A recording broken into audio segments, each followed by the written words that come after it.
Iran fallout. Australia a nuclear target. Shut down Pine Gap. And Trump's shakedown for the war pigs.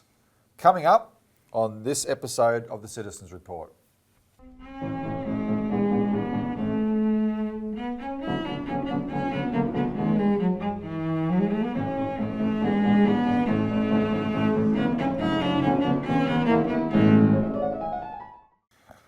Welcome to the Citizens Report. It's the 26th of June 2025. I'm Robert Barwick and I'm joined today by Citizens Party researcher and writer Richard Bardon. Welcome, Richard. Thanks, Robbie.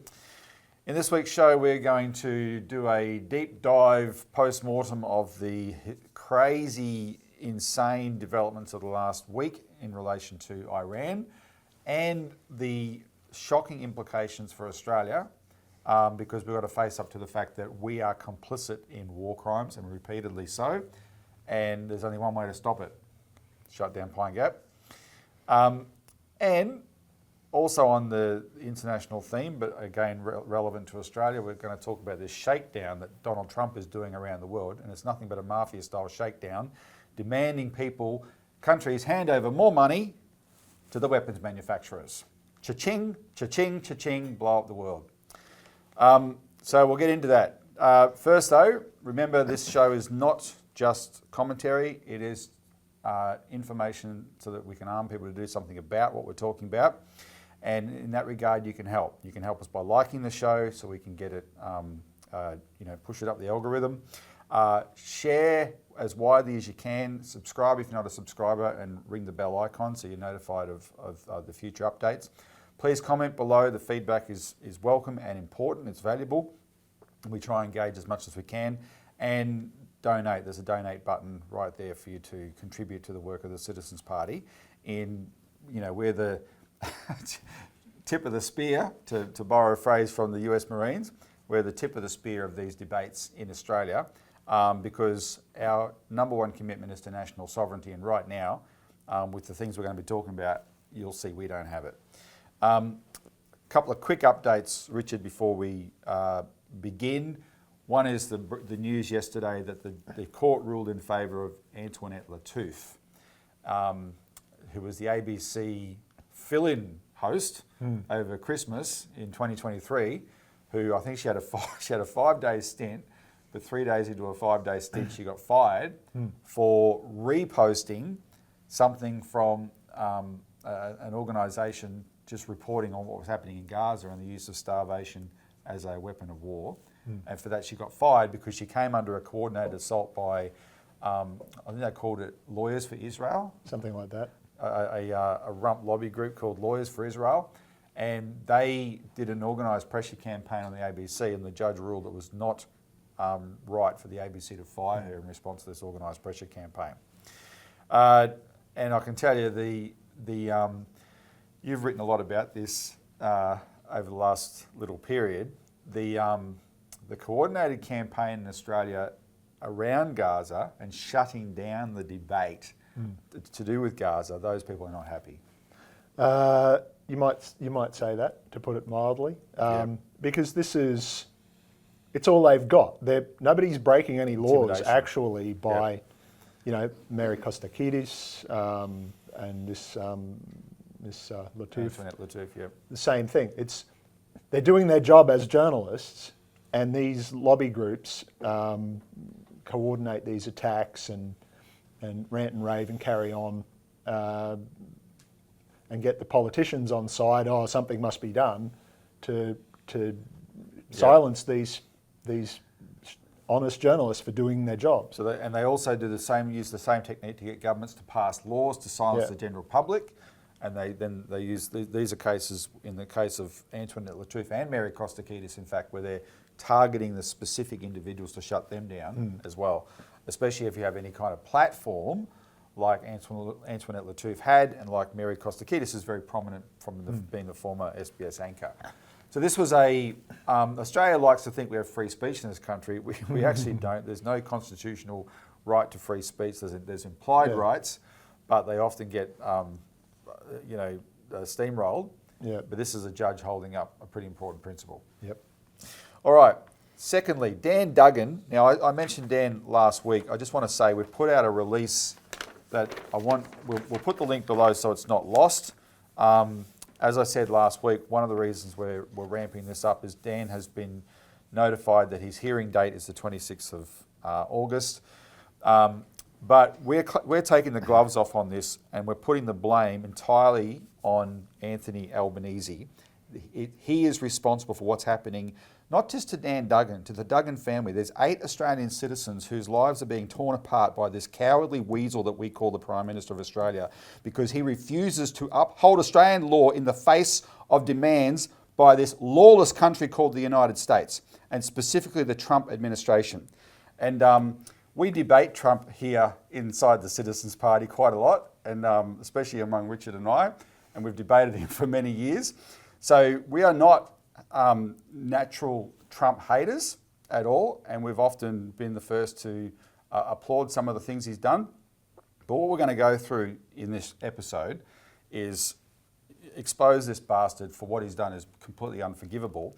But worse than what he's done is how we've responded to it. And we're going to give you a lot of details on that in relation to Iran, but this also applies to Dan Duggan. This is Australian law that's being steamrolled by our government to please this guy's administration, which is full of China haters who want a war with China. And that's the only reason they're making an example of Dan Duggan. Now, we're not going to go through all the details back and forth, but have a look at what we report about with the Duggan family. I mean, he's got 6 children. They're all Australians. He has an Australian wife. He has an Australian children. He's an Australian citizen. He's as Australian as anybody. He got naturalised in 2012. Yeah, and not a dual citizen. He let his US citizenship lapse. He has a certificate from the United States government acknowledging that his citizenship lapsed. Right? He's not a dual citizen. He's fully an Australian citizen.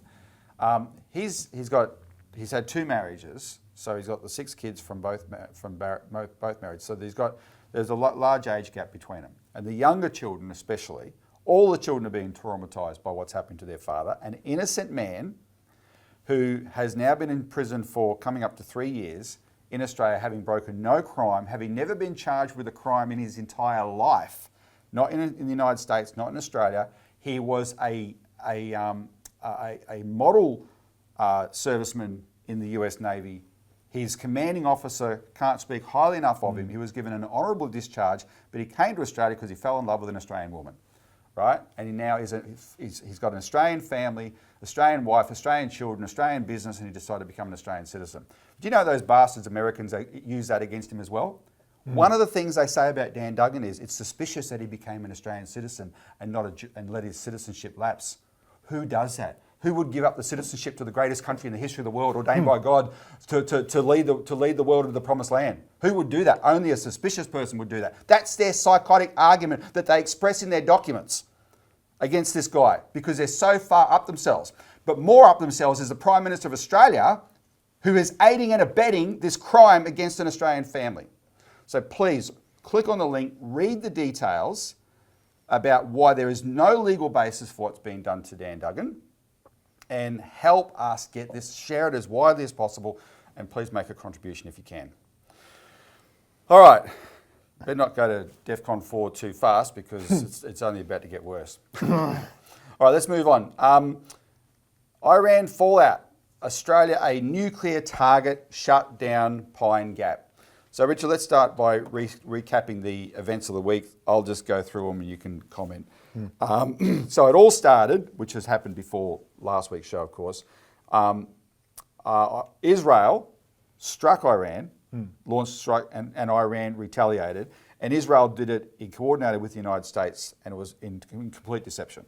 Yeah, Trump was supposedly negotiating indirectly via Oman. There's no direct diplomatic contact between the United States and Iran. And came up with this, 60-day self-imposed deadline to reach a deal, coordinated with the Israelis to launch these missile and airstrikes on Iran the day before, middle of the night, day before the deal expires, the deadline, I should say, expires, feigns surprise for I don't think he even lasted a full day before he turned around and started bragging about in phone interviews and on social media that I knew about this all along. We coordinated this. They should have taken my deal. Well, his deal was abject surrender up front. Yeah, total surrender. Total surrender. No missiles. Not just no nuclear weapons, which Iran doesn't have and doesn't want anyway. And everybody will get to that. Everybody's confirmed that, including the US intelligence services, for years. Yeah. But no support for Palestine, no missiles, no to defend yourself with, which is what their missile arsenal is for, and change your entire foreign policy and your domestic economic policy. That was what Trump was demanding, and that was the supposed deal. Well, see, they should have taken our deal. So then, the back and forth between Israel and Iran was on, and then Trump just suddenly escalates massively around that language and also Iran's nuclear program. Yeah. Banging on, he said he's going to take 2 weeks to decide what to do about it, right?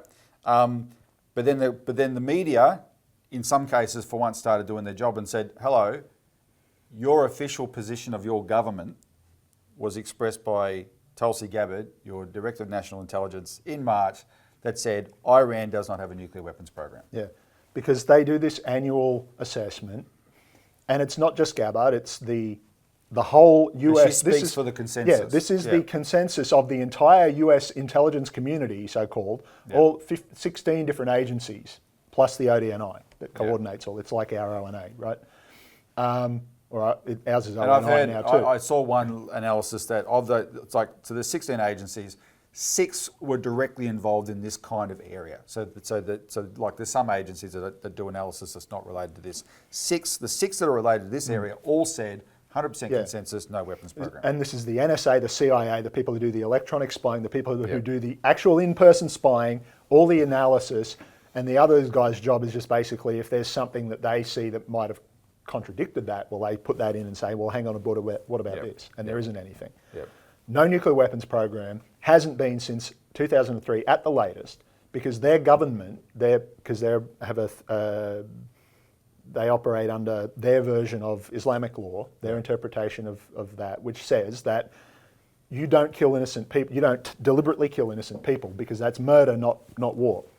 And so anything that kills people en masse indiscriminately, like nuclear weapons, is a no-go, and that has been their official position since 2003. And Ray McGovern explained, who's a former CIA analyst, that it's not that we're taking their word for it. That was the US intelligence agency in 2003 concluded there's no weapons program. Yeah.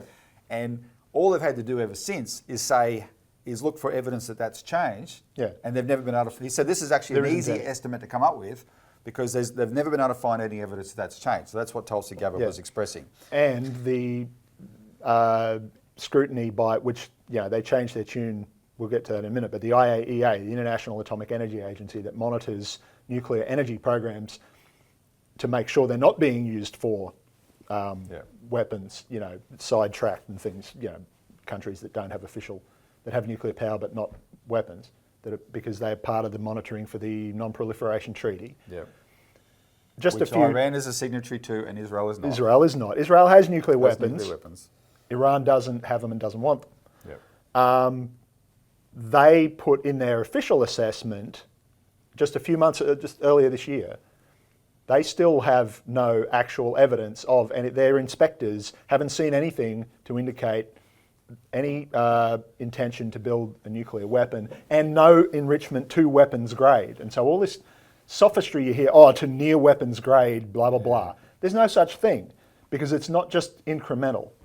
You don't just go, we've got 60%, let's make it 90%. No, it's a whole different physical and chemical process that's vastly more complex, requires different equipment, and they're not doing that. So Trump, and this is where Trump showed, unfortunately, his true colours, because if he was prepared to do what he's done in relation to Tulsi Gabbard, he's showing that he doesn't care what the law is, what the facts are. So he was asked twice about, at least on camera, you see I'll quote him twice.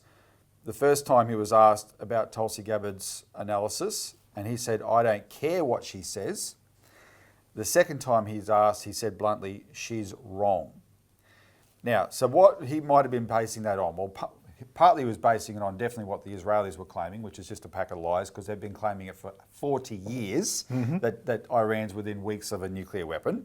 The other thing was what you just mentioned. So although this IAEA, International Atomic Energy Agency position is actually quite confusing, because Rafael Grossi, the head, has said we don't have any evidence of a nuclear weapons program, but the IAEA put its name on a claim that basically said, highlighted that this is an intention of Iran to have a nuclear weapons program. Yeah, mind readers apparently. Well, effectively they were, because, and this should shock people, this came about, it turns out, from an AI analysis conducted by a program called Mosaic, which is from Peter Thiel's company. And Peter Thiel's one of these sinister Silicon Valley tech bros, right? Who's personally, he's a total psycho if you ever watch an interview with him.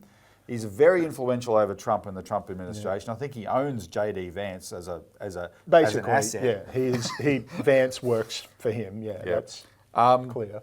And for some reason, the IAEA made use of Peter Thiel's Mosaic AI program to do a deep dive on 400 million data points in IAEA files, and that's what concluded. The Mosaic equivalent of ChatGPT concluded, yes, Iran has the intention to build a nuclear weapon. Now, what's wrong with that, Richard? People probably remember the old programmer's maxim, garbage in, garbage out. Exactly. This is that on steroids. Yep. This is a thing designed to find threats. Yes. And so threats is what it finds. It's like the IQ scores. It's based on a baseline that you assume there's something there. So you take the average of your assumptions, and anything that's above that average constitutes a threat. Yeah, right. It's a and simple. We were briefed earlier that one of the data points was was it a general in the Iranian army? Yeah, so an IRGC general, his son sends an email supporting Gaza to somebody speaking in favour of Gaza. Well, hello. And that's one of the 400 million data points that all added up to, yes, they want a nuclear weapon. A guy who has nothing to do with, he's not IRGC, his father is. But this, just so it's clear to people, Iran's position on Palestine is also principled based on its stance on actually human rights, and also the religious. This is their co-religious. They do not recognise Israel as a state, and to them it's all Palestine. So that, for one thing, the idea that Iran would nuke Palestine is ridiculous, because this is the country that they've put themselves through all of this for 46 years now, since the Islamic Revolution, right, in 79. All they had to do to get out from under all of this and be part of the international community as defined by America and Britain and so forth was throw Palestine to the wolves, and they haven't. And all of this is because they refuse to do that. Aside from, that Persia is the gateway, is the gateway to China, and China is the ultimate target of all of this, which we'll get to in a bit. But every country that stands up for itself, for its sovereignty, refuses to do as it's told. Yep. Gets targeted, one after the other after the other. So that's what you had Trump openly ignoring his own any kind of legal claim he might have had was not provided by his own intelligence community, and instead he's taking a foreign country's word and bullshit from this AI program. Now, so then what happens? Last Saturday night US time, Sunday morning our time, Trump strikes Iran and then does this stupid George W. Bush style mission accomplished walk in the White House, flanked by Vance and Rubio and whatever. And prominently not Tulsi Gabbard. To claim total victory, and they've obliterated Iran's nuclear program, but that's already falling apart. Because, well, for starters, the 2 weeks was just more subterfuge, misdirection. Right. But the Iranians have obviously seen it coming. they've evacuated the parts of these sites that they had to. Most of them's buried deep underground where they're not vulnerable to these bunker buster bombs that the Americans dropped on them.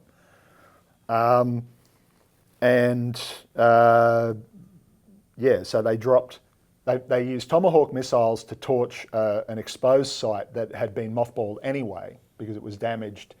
It had been scaled back already because of the sanctions and so on and the negotiations that they were doing.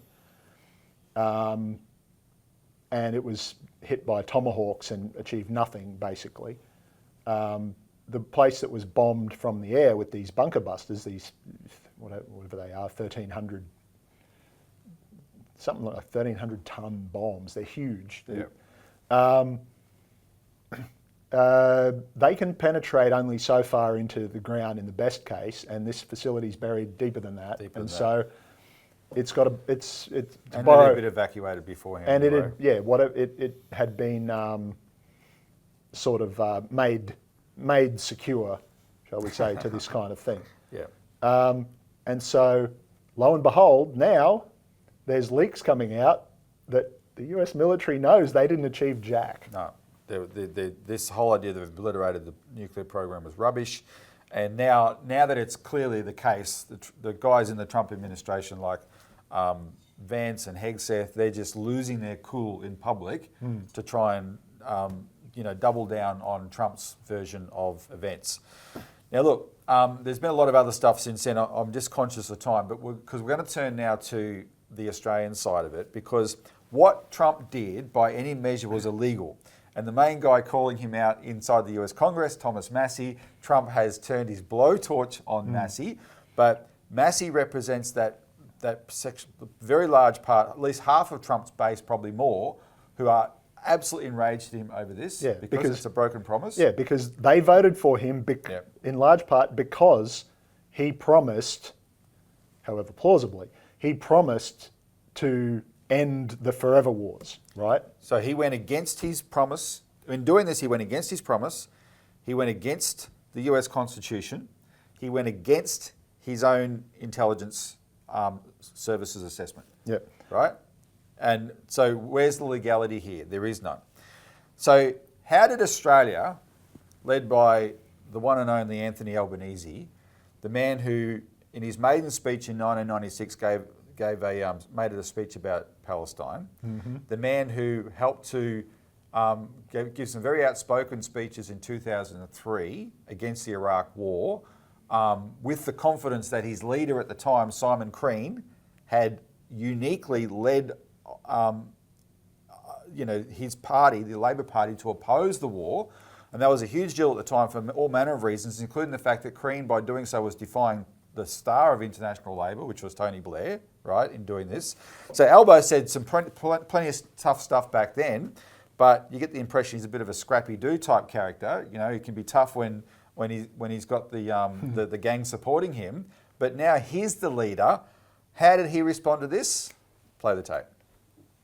The world has long agreed that Iran cannot be allowed to get a nuclear weapon, and we support action to prevent that, and that is what this is. The US action was directed at specific sites central to Iran's nuclear program. We don't want escalation and a full-scale war. We continue to call for dialogue and for diplomacy. As I've said for many days now, we are deeply concerned about any escalation in the region, and we want to see diplomacy, dialogue and de-escalation. We've been upfront about the challenge facing the international community, that is, dealing with the threat posed by any Iranian nuclear weapons program and dealing with the risk of regional escalation. And that's why Australia called upon Iran to come to the table and abandon any nuclear weapons program. Iran didn't come to the table, just as it has repeatedly failed to comply with its international obligations.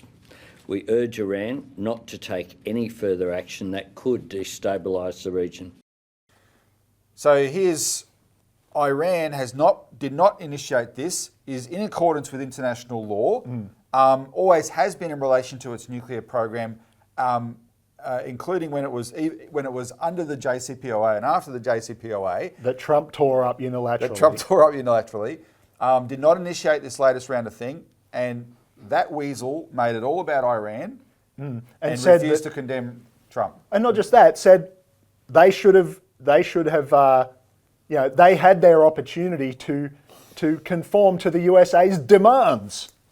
Might makes right. This is their rules-based order. It's like I always said, the rules-based order, as distinct from international law, it means we make the rules, you follow orders. Which is it's a mafia regime. That's what it is. So Donald Trump is the biggest, baddest guy in the mafia. Capo di tutti capi. That's right. And he says, and Albanese is some provincial. He's not even a capo. No, he's trying to make his bones. He's right. He's a wise guy. Well, if not so much, not literally. So wise. Anyway, so I want to contrast that statement to.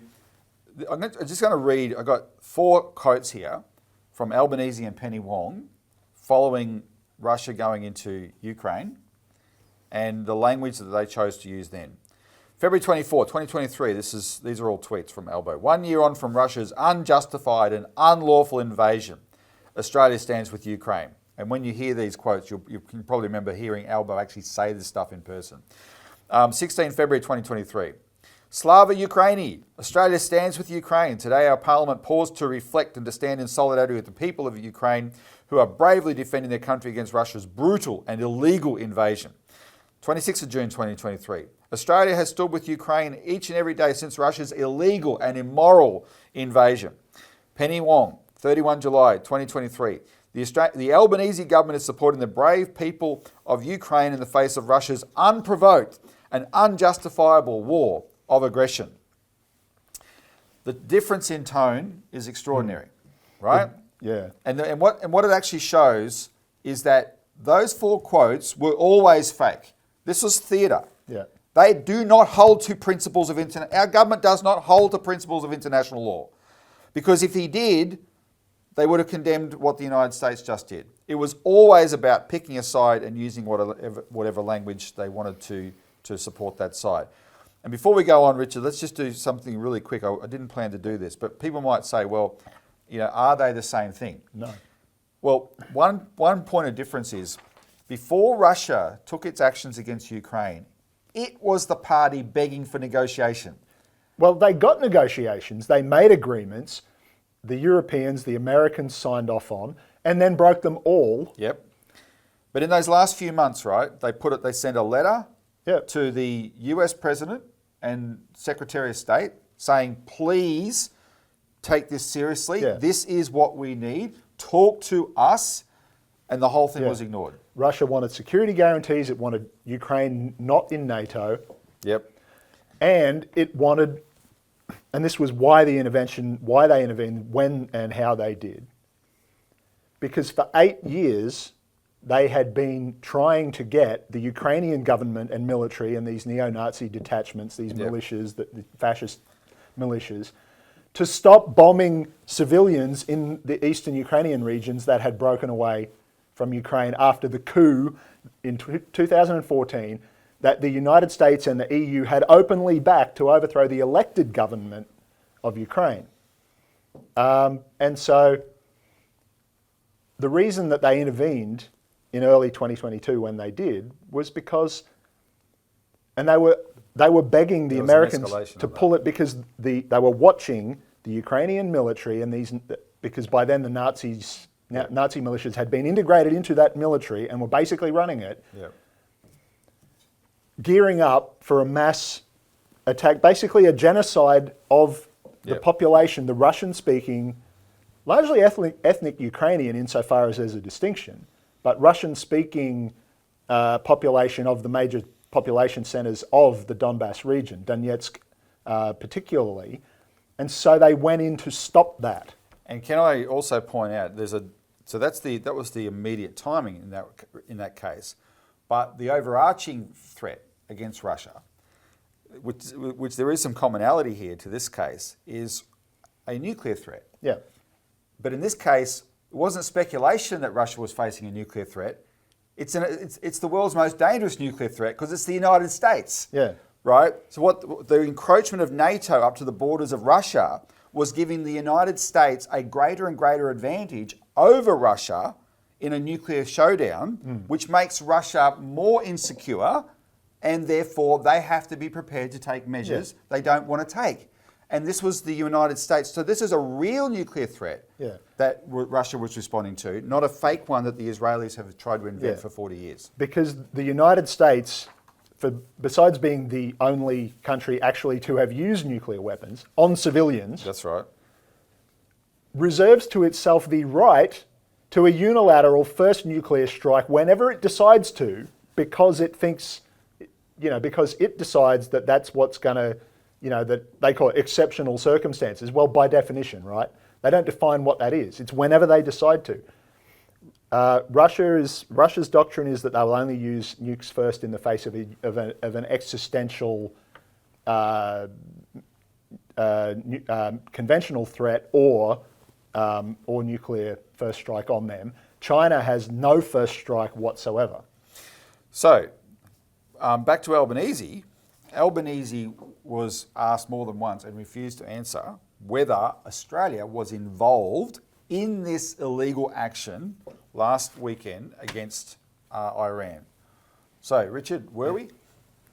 Absolutely. Unquestionably, like we've been involved in the genocide, the Israelis' targeting of these, supposedly, insofar as they have actually targeted anyone from Hamas. That's right. Their previous bombing, their airstrikes on Iran and the attacks on Yemen. We have been involved in all of these by definition because Pine Gap signals intelligence base that is nominally a joint facility, and we know what, the Australian government knows what goes on there, but the Americans run it for their own purposes and we let them. Yep. But it's on our soil, so it's our responsibility, is the receiving station for the satellites, the military intelligence satellites, that are stationed over the Middle East, North Africa, Europe. We are just close enough or just far enough away from everybody, depending on how you want to look at it, that they even call it, suitable piece of real estate, whence to monitor everybody everywhere in the world, in all the places that America wants to have control, which is basically the entire world. That's what this Indo-Pacific thing is about, right? Yep. And they can only do that from here, and their system is built such that they only do it from here in terms of these military operations. And this includes targeting nuclear weapons at China and Russia and India and Pakistan and everybody, but specifically in this case Russia and China, because they're the ones who can and will hit back. So I did an interview with John Lander last year in relation to whatever escalation had happened against Russia at that time, and Russia had produced this list of unfriendly nations, right, or hostile nations, and we were on that list. Yeah, and people whinging about, what have we ever done to you? Well, for starters, we're a party to the war in Ukraine anyway through Albanese's actions, giving guns and the escalation support. was the targeting of these longer range missiles into Russia, right? That could only have been done with the assistance of Pine Gap. Yeah, because anytime you hear US or Five Eyes intelligence operations, intelligence support to anyone anywhere, it goes through Pine Gap. Yeah. So there's a question here about what happens to our security from being involved in this. At a certain point, these countries that are constantly being targeted by the United States, Russia, China, Iran, might decide, well, it's in our defence to take out that facility. Yep. Right? Australia becomes a target. So that's why we call this shutdown Pine Gap, because we are a target for conventional war. It makes us a target especially for nuclear war. But there's a whole history to this Pine Gap question that I want us to recap. What we've done, and people can get a copy of this, we'll publish as much as we can as well. But in this week's Australian Alert Service, Richard, you've written an article, Bombing of Iran makes Australia's choice clear. Shut down Pine Gap or get nuked. And then we followed up with documentation, which we're going to go through briefly now, talking about the position of Gough Whitlam and Malcolm Fraser on this. But let's just do a quick recap of the history, because its role has evolved over time.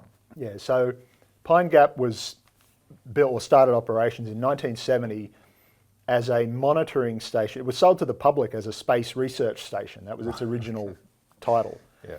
But it was run by so they pretended NASA ran it. It was run by the Defence Department, according to what they told the Australian Parliament, to monitor, just to be there to monitor Russia and later China for missile launches as part of the mutually assured destruction strategic deterrent system. Mm. And so as far as Gough Whitlam knew, that was all it did.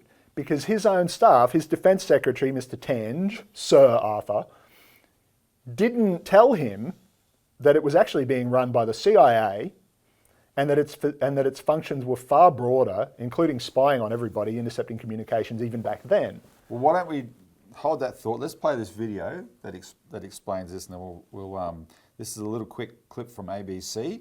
I will say, disclaimer, it's from a reporter named Alex Barwick, no relation to me.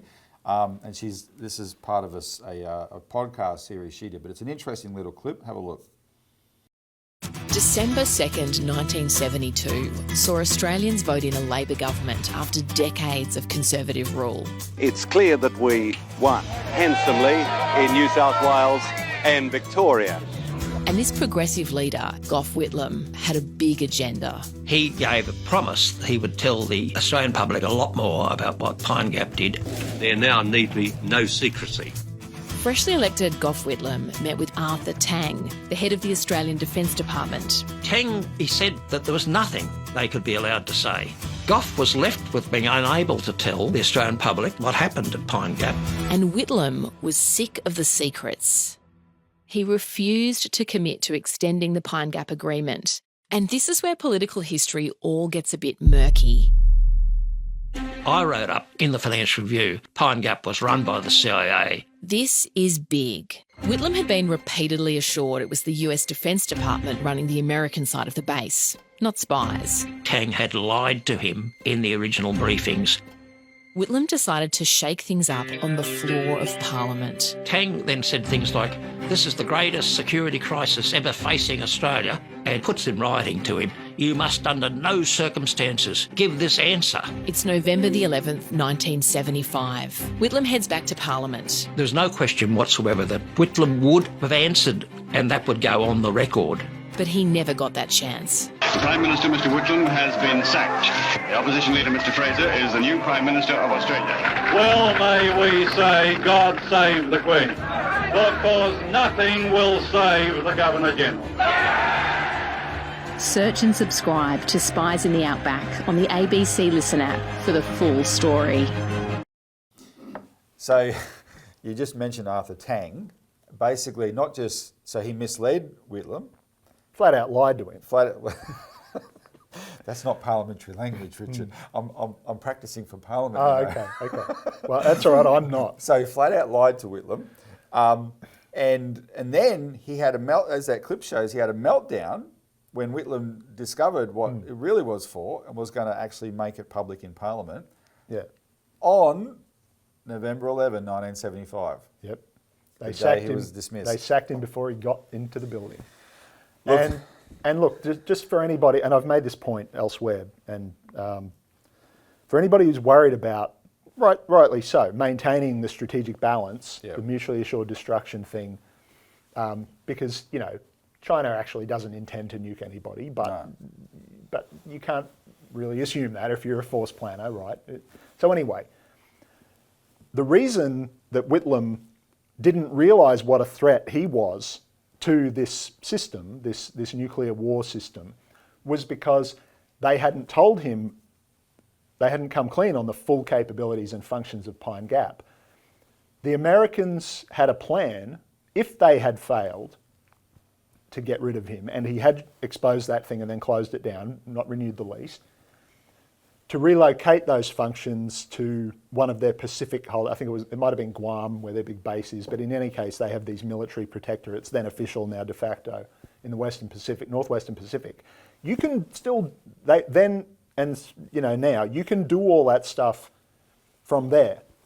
So it wouldn't be undermining America's, we wouldn't be undermining what America actually needs. We would not be undermining. If we got rid of Pine We Gap. would not be undermining any legitimate security function because they can do that elsewhere. Yep.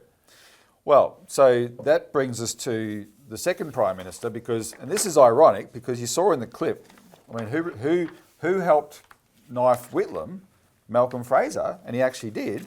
But ironically, Fraser soon started taking a similar path to Whitlam in many foreign policy areas. And when he left office, he became even more, in some respects, even more radical than Whitlam. And I want to read, we don't have a clip of this, but I want to just read some excerpts from his book, Dangerous Allies, where he unequivocally called for the closure of Pine Gap. And this was in 2014, because his argument essentially is, if Pine Gap was just information gathering, that's one thing, but it's been turned into this offensive, it participates in offensive weapons and weapons attacks. And the big one at the time was, remember the news was, it was starting to become a real theme under Obama, the drone strikes. Yeah. Right? And like, you know, sometimes we've got to look at ourselves in the mirror. The immorality of the West, you hear about these things, we kill terrorists with drones now. Malcolm Fraser, who was as hard a man as any ever existed in Australian politics, was morally outraged at what those drone strikes were, right? Double taps, these drones, and I've read analysis, places like Pakistan and Yemen, they learned to be terrified of clear days. Yeah, you made, as I think it was John Oliver put it, you made an entire generation of children afraid of the sky. Yes. So, overcast days you find because the drones can't see you. But clear days, right? You can't see these things, and they drop these bombs, and then they drop it twice. Yeah, missile strikes, hellfires. They hit what they claim is the target, and then as other people rush in to help that person, they hit it again. And right? these were signature strikes. This is an early version of this kind of AI garbage that we were talking about earlier. Yeah. They put enough parameters, and they give themselves broad enough parameters that they can define anybody as a potential terrorist. You know, basically any male over the age of 14 on average who's, you know, tall enough that looks like maybe he's an adult who might be able to carry a weapon. Oh, you're a terrorist now, and we bomb you, and then we bomb your family, and we hit your wedding, and all of these things that they were doing, and then covering it up. So Malcolm Fraser wrote, "I've no concern with such operations continuing as they were originally intended, but as Pine Gap's facilities have been greatly expanded from the original surveillance operation at its inception, it now not only gathers intelligence but also is integral to the conduct of modern warfare. I have grave concerns over its continued operation. It can now be used to target drone killings, whether to take out a single person or to destroy some other target." He goes on, "The real question for Australia is whether we want to be involved if there were ever a major war between China and the United States. We must turn, therefore, to an option of strategic independence to avoid complicity in America's future military operations and secure a future that best serves Australia's interests. The Marine Air Ground Task Force would be asked to leave. A requirement to close Pine Gap within 5 years would be reasonable. Pine Gap's complex mix of activities requires a judgment of the positives and negatives for Australia, and on that basis, the time has come to close Pine Gap." That was 10 years ago. He wrote that. 11 now. 11, yeah, exactly. In his book, and so the Citizens Party, as we've discussed here quite a bit since the election, you know, we are we're behind the push for an AUKUS inquiry. But what we want people to understand is we need to expand the AUKUS inquiry to not just look at the submarines deal, but the force posture agreement from 2014, which is the legal basis for all this American military build-up in Australia, right? And that includes Pine Gap, right? We will be leading the charge to demand the closure of Pine Gap because the direction the world is heading, you've got the Western NATO countries, and it's not just Trump. Trump's just the honest version of it, right? The upfront The reason Yeah. they came up with the term rules-based order, and this was the sophisticated Obama came up with those terms, is because they knew that they were trashing international law. And Australia Right? was the first, as far as I could tell, to put it in an official document in the 2016 Defence White Paper. That's why I called it the black as white paper, right? So that's the thing. Now, if we had more time, I was going to play Mike Pizzullo saying that, being a real sophist, saying that the current arrangements over Pine Gap are not good enough. We don't know enough. What we need is a NATO-style arrangement instead. So there are some people like Pizzullo and Andrew Hastie that are pushing for us to go further and actually become. They'll essentially at a certain point say, let's just become part of NATO, right? Some of them already have been for years now, but we don't have time. Which to get means into that. there'll be no skerrick sovereignty left. If we care about sovereignty, if we care about world peace, we need to shut down Pine Gap. All right, then just quickly, we don't have much time left, so we'll rush through this a bit, but I did want to cover it because this was breaking news overnight as well. Trump's shakedown for the war pigs. And I wanted to make it quite explicit to people what this push for increased military spending is. If the United States wasn't leading this NATO entity around the world to pick fights, there would be no security risk that requires military spending. So this is back to my mafia theme again.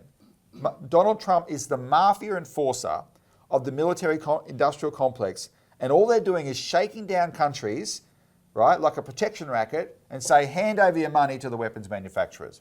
And in Australia, the demand is they want us to go to 3.3 to 3.5% from 2.02%, which I did the calculation of GDP. Of GDP, yeah, which would be, it's 56 billion in this year's budget. That would be 94 billion in this year's budget, if we did that. Where's that money going to come from, right? They don't care. They'll want us to borrow it from American banks. And then overnight, if some of the people might have seen this at NATO, apparently they claim they got some agreement with all the NATO members, except Spain. Yep. Spain wouldn't come at it, but the NATO members have agreed to 5% military spending. Yeah. 5%. And what they're demanding, I was going to say asking, it's a demand. Yeah. So far, Albanese hasn't caved, but he's sounding more and more like he will because that's what he does. NATO accounts for defence spending. The split of the 5% would work out to 3.5% on actual military stuff, men and material and all that, and 1.5% on ancillary infrastructure to enable all of that to function. We account for things differently in Australia on defence spending, which means that the 3.5% that they're demanding of Australia is exactly the same thing they're demanding of NATO. So, I just wanted to make the observation that 63 years ago, a US president left office warning against the military-industrial complex. 63 years later, the current US president is the mafia enforcer of the military-industrial complex. It's just like, hand over your money, right? Cha-ching, cha-ching, cha-ching. Evil is not a good enough word for it. This is so blatant, it's not funny. Because that's what military spending means. It's not because, they're not saying give the Australian Defence Force soldiers higher wages. No. It's not about that. They're not even saying build your own installations, rebuild your own shipbuilding capability to supply your own defence needs, whatever you decide they are. They're not even saying that. This is not defence spending at all. No. This is imperial tribute. That's it. And what's the modern mafia actually base itself on? The old Roman system. That is what they are. Anyway, so in Australia, all Trump's and Israel's biggest fans and the biggest China haters are all war pigs with their snouts in the trough. Scott Morrison, the guy who cooked up AUKUS secretly, right, is now on a couple of boards of organisations who exist to make money out of AUKUS, right, flogging these weapons. One of them's called American Global Strategies. American Global Strategies. Christopher Pyne, even more shamelessly, he got to go from defence minister straight into being a lobbyist for the defence industry, right? Christopher Pyne. Joe Hockey, likewise. Joe Hockey's Bondi Partners is all about doing defence deals because all this money is flowing now because of the AUKUS deal, right? $368 billion. Cash in, boys. These are pigs in the trough with their snouts in the trough. Arthur Sinodinos and Joel Fitzgibbon. Arthur Sinodinos was the former senator, former John Howard chief of staff. On the Liberal side, Joel Fitzgibbon was the former Labor defence minister. They're partners in going around spruiking AUKUS Pillar 2 deals around Australia, right? And of course, Sinodinos was ambassador to the United States in between time while they were cooking this Exactly. thing up. And of course, Hockey was also a former ambassador. Yep. I mean, these are the war pigs with their snouts in the trough. There's an element of this which is just so shameless, right? We're going to push the world to the brink of war and beyond, and we're going to make a crap load of money doing it. And they also exist in the media, which is one of the reasons I wanted to cover this topic now, because blow me down on Monday night, Media Watch did an amazing story, Monday night a week ago, last Monday a week ago, on an ABC journalist that Richard and I follow closely. The biggest warmonger in the ABC is a journalist named Andrew Green, and we've been going after this guy for many years. We identified years ago there's a small gang in the media across all the different mainstream media publications. Not that there's that many of them anymore. That's right, a relatively small gang who were the appointed propagandists for the anti-China war build-up hysteria, right? And so they took on the case of Andrew Green, and the reason they did is because it turned out that against journalistic integrity, but the commercial newspapers don't care about this, right? It's an oxymoron. So all the weapons manufacturing companies give junkets to journalists. Come and report on our latest tech because we want your government to buy it, right? So they all do it. They don't have any standards, these people. They're all prostitutes, right? They're all for sale to the highest. Why they call them prostitutes. That's what they are. Andrew Green, though, works for the ABC, and the ABC has rules. And what Media Watch caught him out is, one, he took junkets to Japan from a shipbuilder in Japan that was at least partially disclosed, right? And it shouldn't have happened, but it was at least partially disclosed. And then most shocking, he took leave for a week or so one day, and he ended up after a week doing a report about a ThyssenKrupp ThyssenKrupp Marine Systems, the German shipbuilder. Trying to sell a ship to Australia. Yeah. The competitor to the Japanese one that he'd taken the junket on earlier. And that's right. He's playing off against each other. And he told his superiors at ABC that he'd taken a week's leave, but it turned out he took a business class junket to Germany to visit this thing alongside Matthew Knott. Now I want to play a clip of it. So Matthew Knott, so first of all, Green's in big trouble here, but he's only in big trouble at the ABC, right? Because he's caught deceiving the ABC so that he could take this junket from this weapons manufacturer, right? He might lose his job at the ABC, but he's going to be picked up straight away by Murdoch. He'll walk straight into Channel 9 or Murdoch or whatever. So these are people who've been telling you what they want you to know about China and the threat people, right? They're on the take from the military-industrial complex companies. But one of them, I want to now focus on the other one, Matthew Knott, because he's not in any trouble. He's a Sydney Morning Herald guy. He was there too with Green, so they did this together. What do we know about Matthew Knott? Matthew Knott was the guy who in 2023 was one of the co-authors of Red Alert. And we'll put the graphic up where The Age and the AB and Sydney Morning Herald had this graphic of an attack on China on Australia. And then the poor kid was unlucky enough to be at the National Press Club when Paul Keating appeared. I almost feel sorry for him. I don't, but almost. So this is the clip after Paul Keating went on a total rant about this. This is the clip of Matthew Knott asking Paul Keating a question. Matthew Knott from the Sydney Morning Herald and The Age has a question. Hi, Mr. Keating. I'll ask two parts if I could. You've been extremely critical today of the Albanese government, including Ministers Richard Marles and Penny Wong. Are you concerned that your comments today could represent a fundamental rupture with the party? You've already said that the Prime Minister hasn't responded to your request to brief him on this.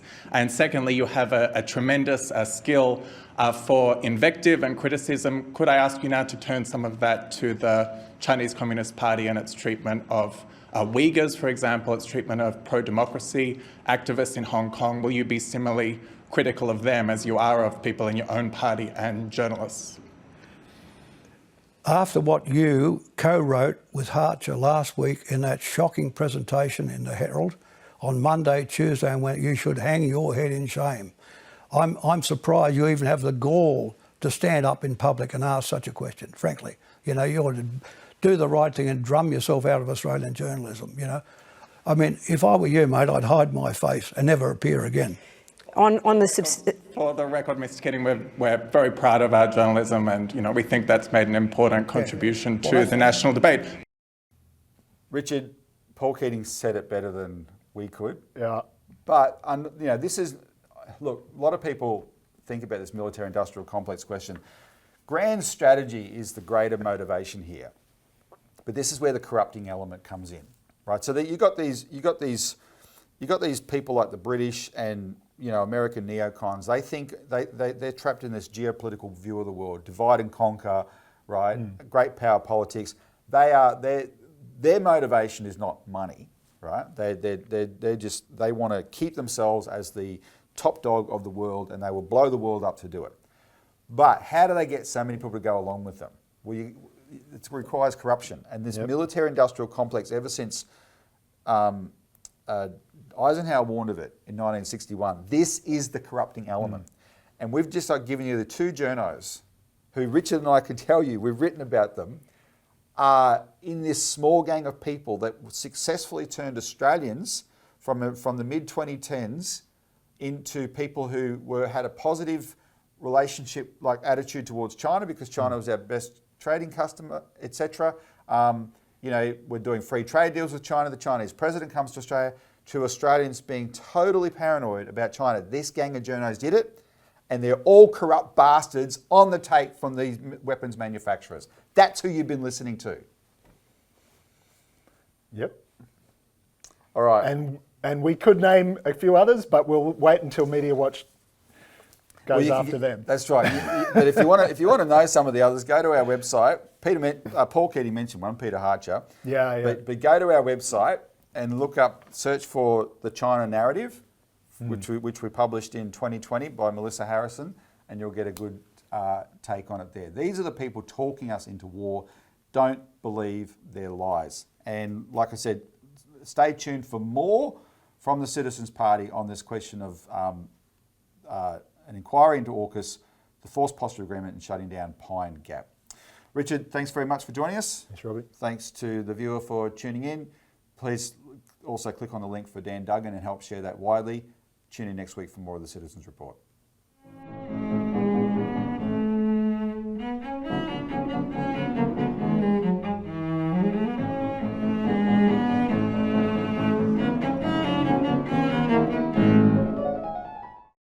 Authorised by Robert Barwick, Citizens Party, Melbourne.